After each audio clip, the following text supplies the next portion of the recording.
our vision a reality. It's an open, honest account of our commitment to ethical and responsible business.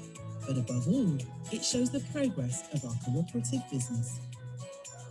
In 2020, we launched our new commitments, targets, and ways of working to tackle racial inequalities.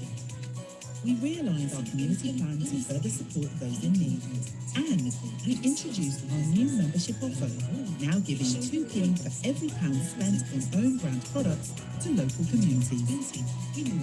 We continue to address climate change, bring to tackle racial inequalities. We realise our community plan to further support those in need. Since 1844, we've helped address the needs of our members and communities, from tackling inequalities to supporting community well-being. Our vision is to cooperate for a fairer world. Fairer for our colleagues, fairer for our members and communities, and fairer to address the needs of our members. All of this is supported by our committees delivering a diverse and inclusive culture throughout everything that we do. Our Cooperate report shows the progress of our colleagues along with our priority communities in the years that will help make our vision a reality. It's an open, honest account of our commitment, ethics and responsibility. It shows the progress of our cooperative business. Cooperate report shows 2020.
To ethical and responsible business.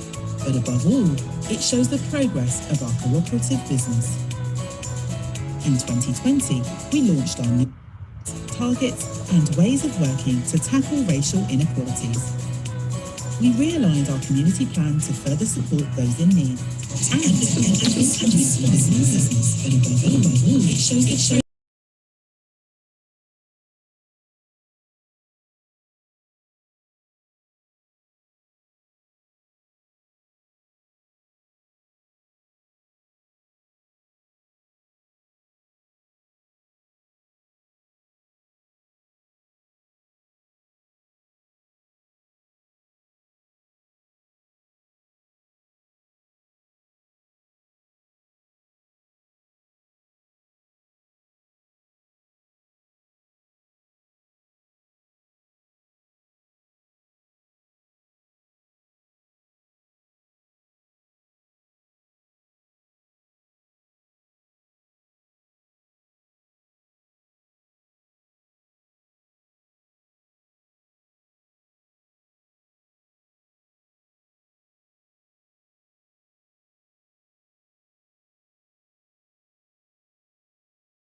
We've helped address the needs of our members and communities, from tackling inequalities to supporting community well-being.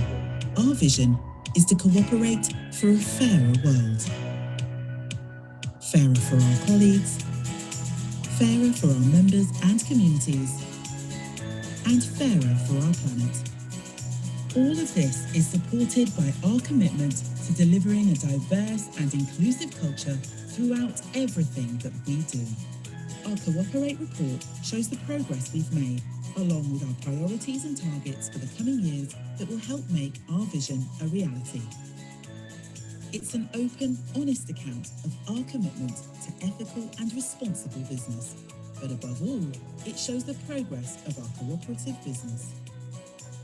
In 2020, we launched our new commitments, targets, and ways of working to tackle racial inequalities. We realigned our community plan to further support those in need, and we introduced our new membership offer, now giving 2p for every pound spent on own brand products to local communities. We continue to address climate change, bringing forward our net zero greenhouse gas emissions target by 10 years to 2040. This means we're ahead of international agreements, which shows what's possible when we all pull together. We couldn't have achieved all of this without our members, colleagues, and customers, so thank you. The greatest opportunity that lies ahead is for us to cooperate for a fairer world. Let's make things happen. You can read the full story in our Cooperate report.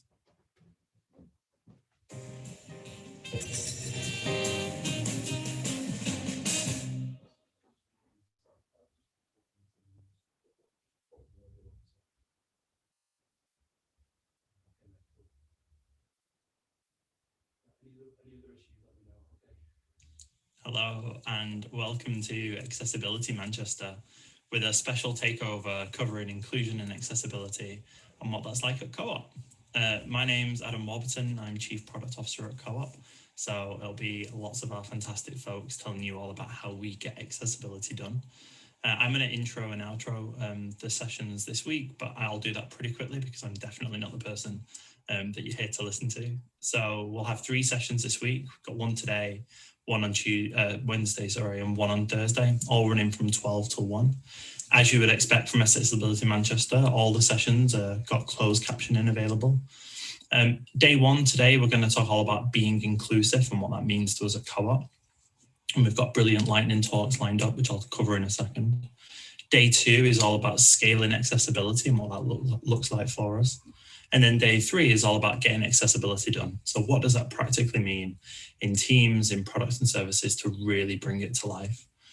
I'm sure as our fantastic speakers talk, you'll have lots of questions that will jump into your head.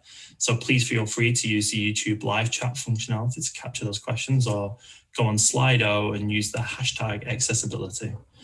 We're not going to be able to answer the questions live in the session, but what we will do is we'll follow up with a blog post after the event where we can really answer a lot of those questions. There is a code of conduct for the event, and it's pretty simple. It is available in the description on YouTube if you want to read a bit more about it. But in short, be inclusive, be respectful, be kind, be open to feedback. Don't be offensive, don't discriminate.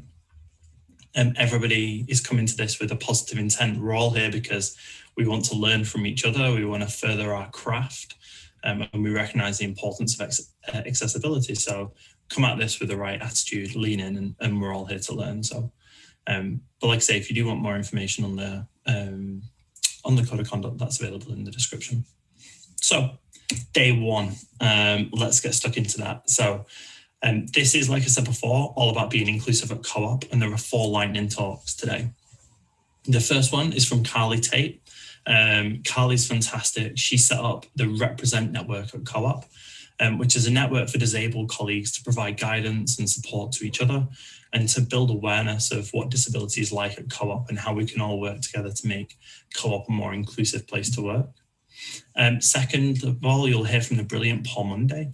He's going to talk a bit about his experience being neurodivergent and what that means. Paul's done some brilliant neurodivergent talks, so I'm sure you're in for a treat. Third up, we've got Rachel Bickerstaff. She leads our inclusion team, and she's going to be discussing a lot of the great work they've been doing in trying to make Co-op a more inclusive place. And hopefully you may have seen our inclusion and diversity commitments that we kind of publicly made last year. And Rachel's really been at the heart of a lot of that work. And then last but certainly not least, we've got Steve Gell, and he's going to be talking about how to adapt stores for disabled colleagues. Obviously, it's really important to us that we've got a diverse workforce that represents the diverse communities that we serve. So the work that Steve and the team are doing is absolutely imperative. So that's the plan for day one. So a little less from me now and more from our speakers. So I'll hand over to the first speaker, who is Carly Tate.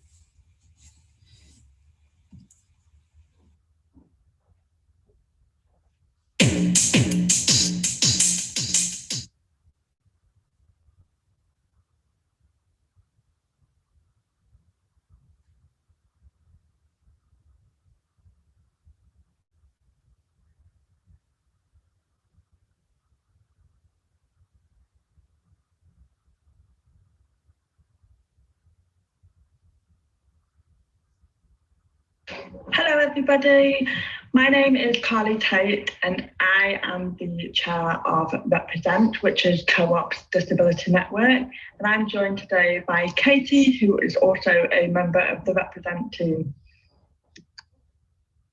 Thanks, Carly. So who I represent? Represent is the Co-op's new colleague network for disabled people. This network was established by a small team of us in 2020 and formally launched to the business in February 2021. And this is really about creating a space for disabled people feel like they have somewhere to go, to share experiences, to have a voice and support each other, but also to drive positive change. The network also welcomes non-disabled allies, of which I am one, as my eldest son, Sam, has a disability, and I'm passionate about creating a level playing field for him and for others. So the first question that a lot of people ask us is why do we exist? Why has Co-op got a disability network? And there's a number of reasons, but ultimately we live in a society which lacks representation for disabled people. As a group of individuals, we are less likely to be in employment. We're more likely to experience poverty due to the high living costs. And we are more likely to be victims of crime. And our experiences are not accurately portrayed in the media. And when we look at why that is, the overriding reason really stems from systemic barriers and poor attitudes. So there is a real lack of empathy and understanding around disability and what that actually means. And history has a way of showing us that we fear what we don't understand and we ignore what doesn't affect us. And therefore, disability is often an isolating experience. And so when you connect with others, it helps drive inclusion. So there have been many considerations along the journey, and setting the network up was complex at times and continues to be. There are lots of different things that we could have chosen to focus on. So being clear about our purpose was really important. And of course, to be clear about our purpose, we had to understand what our colleagues needed the most. Driving sustainable change meant engaging with a number of different teams across the business. And actually, we are a really, really small group of volunteers doing this at the side of a very busy day job. So we understood right from the word go that we had to create a pull from the organisation to really generate momentum. So, as you've seen in that last slide, there was a lot of overlap in terms of what we actually needed to discover, what we needed to do, and therefore we needed a plan and a focus which helped us to prioritise workload and pinpoint resource. But more importantly, we needed to understand as a collective what our purpose is and what it isn't. And so we set about creating a a agile approach to our overall vision and mission, and we did a workshop and stripped away a lot of the hierarchy to enable members of Represent and other disabled people to feed in their thoughts on what a network should do. And giving everybody this opportunity helped us to identify key themes that we ultimately built into our strategic framework. So along the top, you can see that we've really identified our vision, which is that we are an inclusive environment for disabled people. And that for us means celebrating difference, removing physical and attitudinal barriers, and providing support and opportunities. And then from that, we've obviously identified 4 key pillars, which are connecting with colleagues, so building that community, awareness and education, policy and processes, and colleague personal development. So that is actually quite a lot of work. And we then started to look, actually, what is it that we should be delivering? And what is it that we should be empowering others to drive forward themselves? And so that's why, in terms of delivery, we've chosen it to be very much based on that people first network of driving that community and really being there and supporting one another, as well as offering awareness and education, and then consulting on things like policy and processes. So there has been a lot of learning along the way. I just want to share a few of those with you today. Firstly, setting up a network isn't a linear process, and actually that's absolutely right.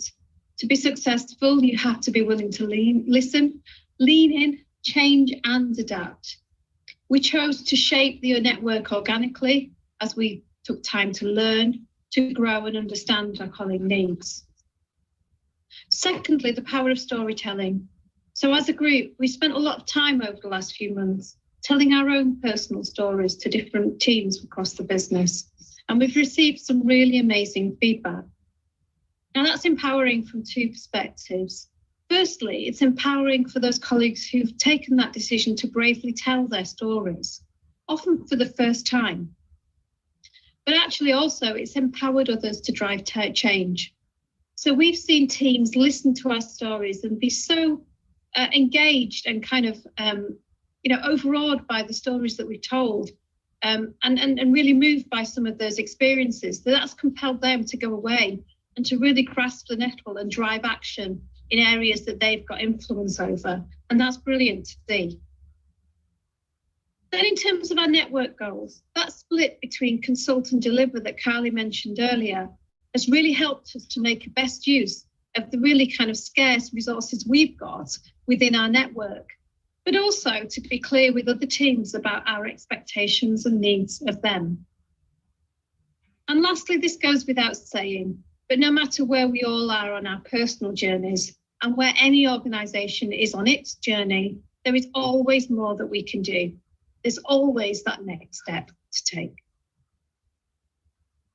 Thank you, Katie. So that concludes our presentation today, and we really hope that you enjoyed listening. Thank you very much. Bye.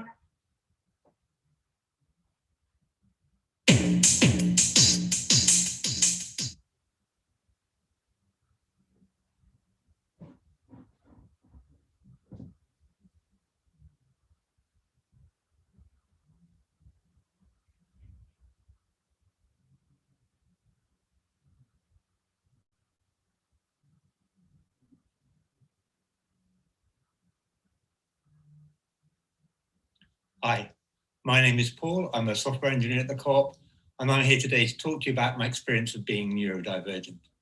So what does neurodivergent mean? Short explanation is my brain is wired a little differently. But in particular, I often choose to use the word neurodivergent because I have multiple conditions and diagnoses: ADHD, autism, and dyslexia. And these overlap and interact in fairly complex ways. As a disabled person, this is my lived experience. There's no outside to my condition. There's nothing I can conveniently separate and box off. Moreover, a lot of the difficulties I face are not just about the intrinsic difficulties, but about the psychological history and the experience of growing up in a world that's often actively preventing me doing what I need to do. So I'm going to tell you a story in a moment. It's about using a piece of software that we're all familiar with. People like to hate on this, but I want to make this clear. This is not a naming and shaming exercise. This is just something that happened to me recently. It was a convenient hook to hang this on. So I had a task. I had a list of tickets in front of me. I needed to go through these tickets and extract all the relevant information. Now, I needed to do this in a particular way. I wanted to go down each ticket. I wanted to right click so I could open that ticket in a background tab and move on to the next one. Now, there's a reason to do that. I needed to do this. I have trouble with lots of things, but with two things in particular, distraction being one and short-term memory. Now, to understand about memory, there's a part of our memory that's called the phonic loop. So it's essentially our short-term memory. And it turns out that most people can remember around 7 things at once, actually between 5 and 9. But me, generally I can remember 3 or less unless I do some special things. And that causes all kind of problems. There are lots of things that can interact with. It's not simple. And so I want to do this in this way. One, there was no distraction. I could do it one at a time, could go down the list. It was all very simple, no distractions, no breaks. And I could use my visual spatial memory later to navigate this, because that's actually one of the ways in which I cope with memory problems, is I essentially borrow from my long-term memory and use my visual spatial memory to compensate for that. And if you're familiar with memory at all, that's how people remember 5,000 digits of pi, for example, because your standard short-term memory simply can't deal with this. Now, this is what I wanted to do, but this is what happened. I opened the page up, I went to click in right click on the first tick, and nothing happened. It looked like a link. I had the little hand symbol. It functioned like a link, but it wasn't a link. And so now what I had to do was, instead of doing what I wanted to do, I had to click on that link. I had to wait for that page to open up. I had not to be distracted by what was going on in front of me, not try and go down some other trail. I had to copy that URL. I had to open another tab. I had to paste into that tab, paste that URL into that tab. I had to wait for it to load. I had to switch back to my first tab. Now, if you've been counting, that's a lot more than 3 steps, right? So at this point, I'm already lost. I then have to go back to the tab I've just opened to see what it was, so I can go back and comparing it in the list, so in order just to be able to move on. And faced with this, basically my brain broke, right? All of a sudden, it's not just about how difficult I'm finding this task, but it's about reminding me of what it's like to live in a world that seems like it's actively trying to prevent me to do the things I need to do to cope with the difficulties I have. And that brings with it a rising sense of panic. It reminds me of being at school and all the times I just couldn't do stuff, no matter how hard I tried or how much I wanted to, and what that reminded me of. And now I'm up and I'm pacing the room, and it takes me 20 minutes just to be able to sit back down again to start the task. And I've still got all this difficulty to face. So what are the takeaways from this? So one of the first things to say is, I didn't predict this. I don't think I could have done. And therefore, it's not really realistic to expect other people to. But the thing is, that should never have been the case in the first place, right? It looked like a link. It functioned like a link. It could just have been a link. We might want to call this the paradox of predictability. So in order to cope with a world that's unpredictable and where the difficulties I face can't be predicted, I need a certain amount of predictability in it. I have coping strategies, and they need to cope with a changing world, but they rely upon a certain amount of predictability. And when stuff doesn't work in the way that I expect it to, when it breaks those common patterns, it breaks my ability to cope with that and to find ways around that. And it was pretty clear that never needed to have been the case. The second thing I want to talk about is the psychology of this. As I said, a lot of this was just about that feeling of growing up in the world. It's about an experience of powerlessness. And so I have a takeaway. There's one thing. If there's one thing I want you to take away from this, it's this. Give me a way to tell you about problems. And actually, makers of the software do this really well, because this is about that psychology, right? This is the thing that I need to talk myself down from that psychological ledge. I need a way of going from a feeling of powerlessness to a feeling of being empowered. And so if you give me a way of contacting you, I'm happy, and I do this all the time. I can tell you about it. I can tell you what my experience is, and you have a chance to learn from that. And then maybe it will be better next time. And either way, it changes that experience in a fundamental way. And if we do this little by little, step by step, I think we can move to something I hope we all want, which is a more inclusive world.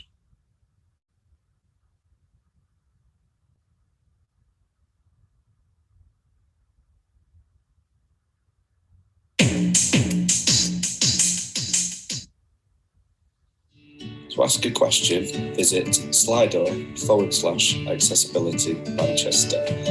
You'll find a link in the YouTube description.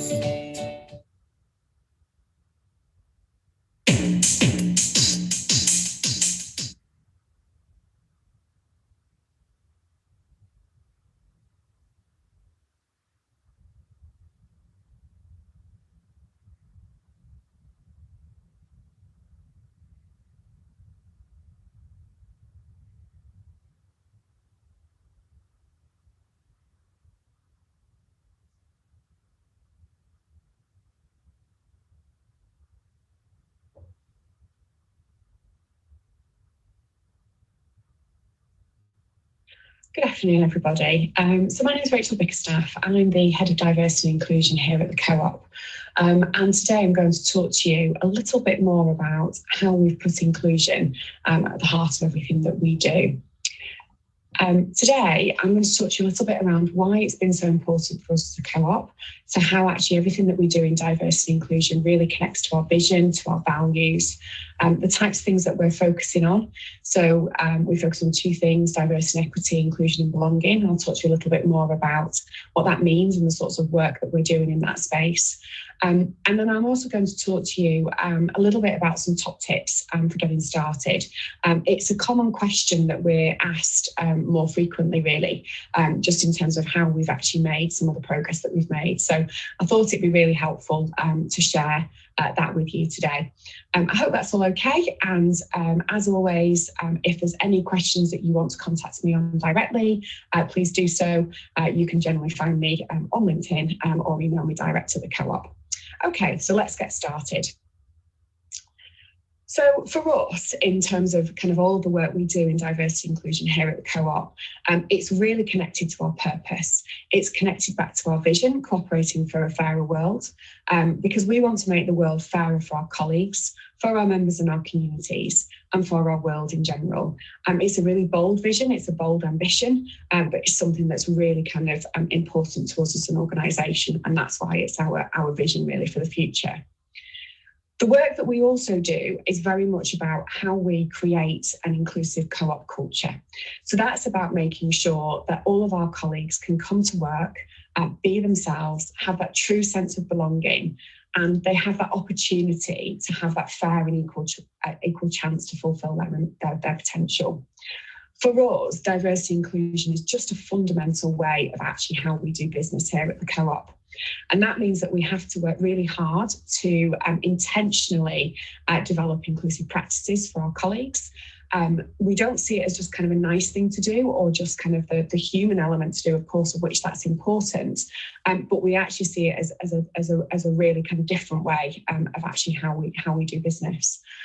We want to make sure, as I mentioned before, our colleagues can come to work and have that true sense of belonging, because by doing that, we'll unlock innovation, we'll unlock new ideas, and it means that we'll remain competitive and relevant and ahead in the markets that we trade.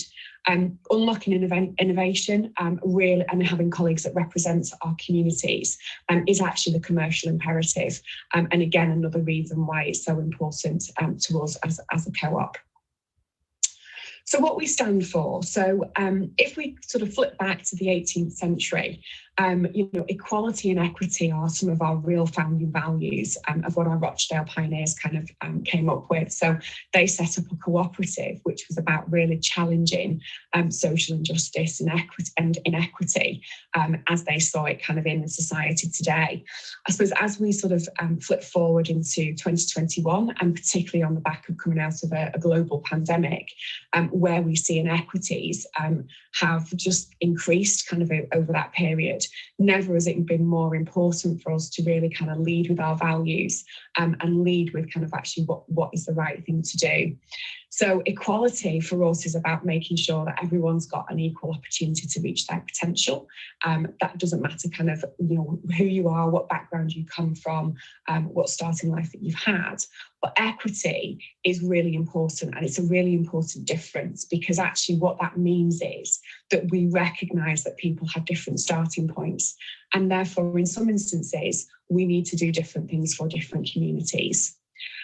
We also focus on both diversity and inclusion, and it's really important that you focus on both things actually at the same time, because actually what we need to do is to make sure that we are representative of the communities that we serve in terms of our colleague base, so our colleagues reflect those communities. But at the same time, we have to create an inclusive culture where actually all difference is celebrated and valued, and ensures that actually, irrespective of your background, you can come to work and you can really thrive within the co-op. And that's what makes diversity work. And on the work that we did in 2020, we also believe that it's really important for us to be anti-racist and anti-discriminatory, actually, to make sure that we are combating that in society, and in particular, obviously, any incidences that we have within our co-op. So we will become anti-racist. It's a bold statement to have, but it is an ambition for us, and we will be proactive in terms of combating discrimination in all its forms within the organisation. This is quite a busy slide, so I'm just going to kind of sort of quickly whiz you through it, really. So as I mentioned before, we have two big priorities, so inclusion and belonging, and diversity and equity. If we start with diversity and equity, diversity is about making sure that we're representative of the communities that we serve, and equity is about making sure that we have a colleague experience that is equitable for all. So as I mentioned before, sometimes that is about us doing different things for different communities. So examples of that would be our Black, Asian, Minority Ethnic Talent Programme that we've just sort of piloted at the moment. But also ensuring that all of our people processes are free from bias. So we've done a lot of work in our recruitment processes to ensure that not only are we attracting diverse applicants, but they're actually converting into new hires. We also work to specifically create that diverse organisation and that diverse workforce. So that is about kind of actively targeting diverse groups that we want to make sure that come into our organisation and that will feel welcome coming into our organisation. That is anything from sort of apprentices in early careers through to experienced hires. But we've also got, we've got a lot of work in that space around actually how we help and support our line managers and our hiring managers to ensure that they're aware of their part that they have to play in terms of creating a diverse workforce. If we look to inclusion and belonging, we know that we need to consciously create an inclusive culture, because it doesn't just happen overnight, and we have to work really hard to actually kind of create that. And there's two things there that we sort of lever. So one is around inclusive leadership. So actually, how do we support all of our leaders to have the right skills, the right knowledge, the right behaviours to lead diverse teams more inclusively? And the second one, in terms of actually kind of how do we continue to build awareness, educate our colleagues, and to really kind of encourage them to be part of the conversation. And that's what we talk about when we're sort of consciously creating an inclusive culture. So whilst we run lots of awareness events kind of across the year, as many organisations do, we also make sure that we have a real sort of education lens with that, so people can understand actually how different communities and different groups within the organisation kind of experience the co-op, and what we need to do differently to ensure that everybody has that sort of equitable experience.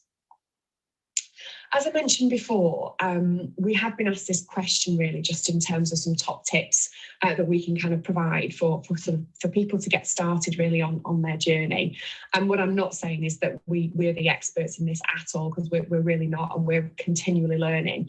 And it's really important that actually we do keep continually learning, because everyone's human beings and people need different things at different times. I suppose a couple of things that I could say to you in terms of what are some of the top tips is, First of all, I suppose, connect with your purpose. So connect in terms of what is really important to your organisation. Is that the human element? Is that the commercial element? And actually then think about how some of those initiatives will be able to serve and support that broader vision. The second one, which is something that really kind of worked for us, is what I would call start a movement.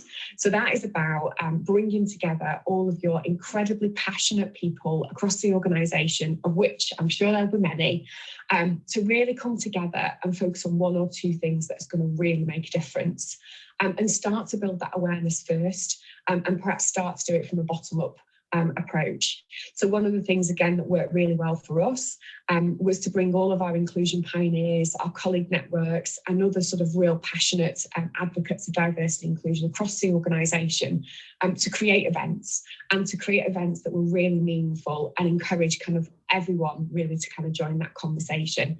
And we describe that now as our movement, because it means that we have people's ears, we have people's eyes, people are aware of what we kind of need to do.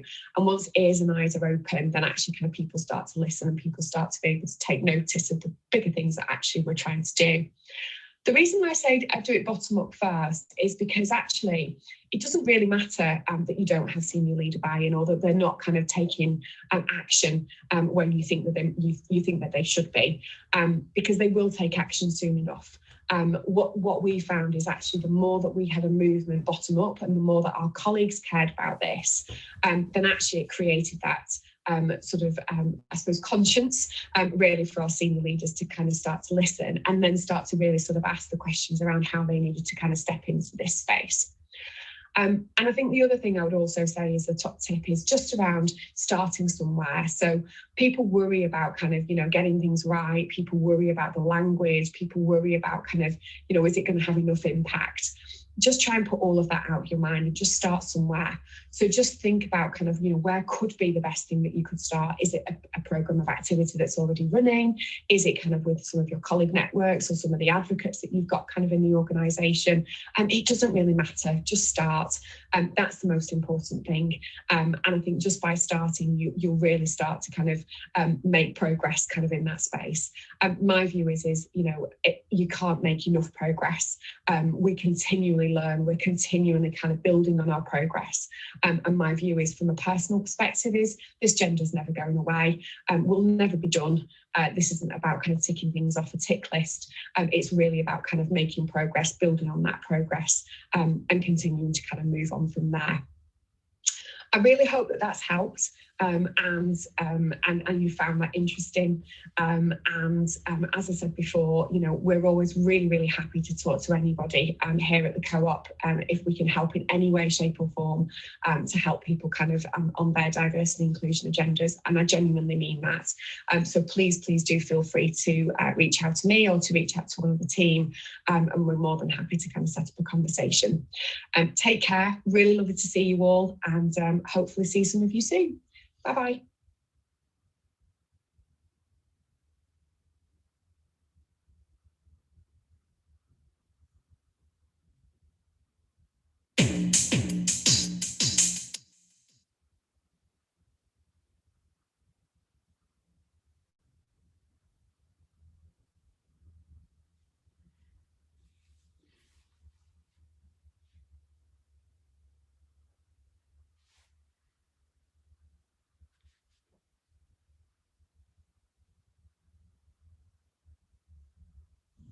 Hi, our story is how we are now developing all equipment solutions to be inclusive for all. So my name is Steve Gall. I sit in the innovation and format team. My role in the business is to lead a small team of people to make sure that the equipment solutions deployed to stores meet the needs of all customers and colleagues. My name is Ryan. I work in the equipment development team under Steve, and my role is to work closely with our external suppliers, engaging with them on all projects that we do, and to ensure that all equipment that we put in our stores is fit for purpose for both our colleagues and our customers. So mid last year in 2020, we had a challenge from an area manager. She had a colleague who was in a wheelchair, and we wanted to look at how we could allow her to carry out her role, her purpose in the store, to operate the kiosk. As you will know, our current kiosk is only really developed for a standing operation. So after checking with stakeholders across the business to ensure the operation was protected and the colleague would be protected, we decided to embark on a new development. So I took this challenge to our suppliers directly myself. I let them know what it was we were after, that we wanted to provide a kiosk in our store for Jade, our colleague in our wheelchair, to be able to operate without any problems and to operate safely. They had to do some redesigning work, thinking about DDA compliance to ensure that there was space for Jade to put her legs underneath, for example, and make sure it was comfortable for her to operate the till on a day-to-day basis. Once we've done the drawings, we managed to share these with Jade on a site visit, and she was excited about the prospect of the kiosk and being able to operate it herself. We then got the suppliers to manufacture and install this for the opening date of the store. And following this, I went down to the store myself to visit Jade and see how she was getting on with the kiosk. Luckily, her feedback was all very positive. She was very excited about it, and it allowed her to fulfill her duties without any issues. She did give us some good insight as to ways that we could improve the design moving forward, and this is certainly something that we are going to be looking to do in the near future. So following the work that Ryan had done and deployment to the store, the update from Jade in the store, we gave an update to our team huddle, as many teams have across the co-op business. And Ali Jones was a guest in that huddle, and immediately she was very excited about the work that we're doing, and she put us in contact with Collie Tate to discuss how we could embed ourselves in our way of working with the Represent group. So the Represent group offers a brilliant opportunity for us in the equipment team, especially to engage with a different team, to get different perspectives on the equipment that we're designing. And as Steve mentioned earlier on, thinking about the inclusivity for all in our stores and making sure that we are providing a store that is inclusive for everybody, both our colleagues and customers.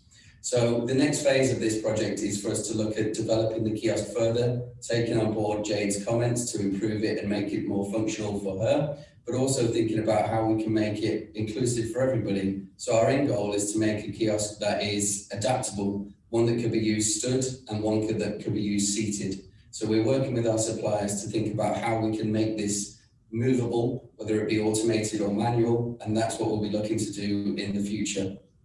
So whilst this story's been about a single development on a kiosk, moving forward, we are working with the Represent group, and we want to make sure that we get that voice. The ability of that will mean that our solutions will be better designed and better focused on all colleagues.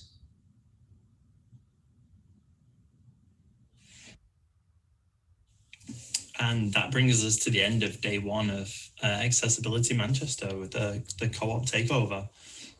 What a great lineup of speakers that we've just seen, with some fascinating topics to get stuck into.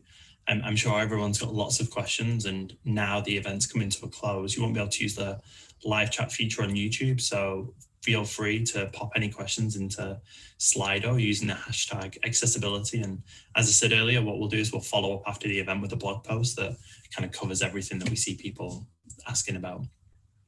I've already said that we've had some brilliant speakers, but really talking about how to bring inclusion to life. So I just really implore everyone to, walk away, think about how you can apply that into your own business, your own product team or organization, and how can we share these learnings? So how can you take them away, apply them, and then come back to Accessibility Manchester, share what you're learning, so that we can all grow and learn together in terms of how we can make the teams and businesses in Manchester and further afield more inclusive for everybody. Tomorrow, we've got 5 great talks. We've got one more than we've got today, where we'll be covering some of the foundations our teams are using to kind of scale accessibility and how we can get it done, not in small pockets, but right across our entire team. So we've got some fantastic talks lined up, and I'm sure if today's whetted the appetite, then you'll definitely be back tomorrow to see more and hear more. So a huge thank you for you to turning up. A huge thanks to all of our speakers. It's never ever easy giving a talk. I think it's even harder doing a remote talk with no feedback. So a huge virtual clap to all of our brilliant speakers, and I will hopefully see you all again tomorrow. Thank you.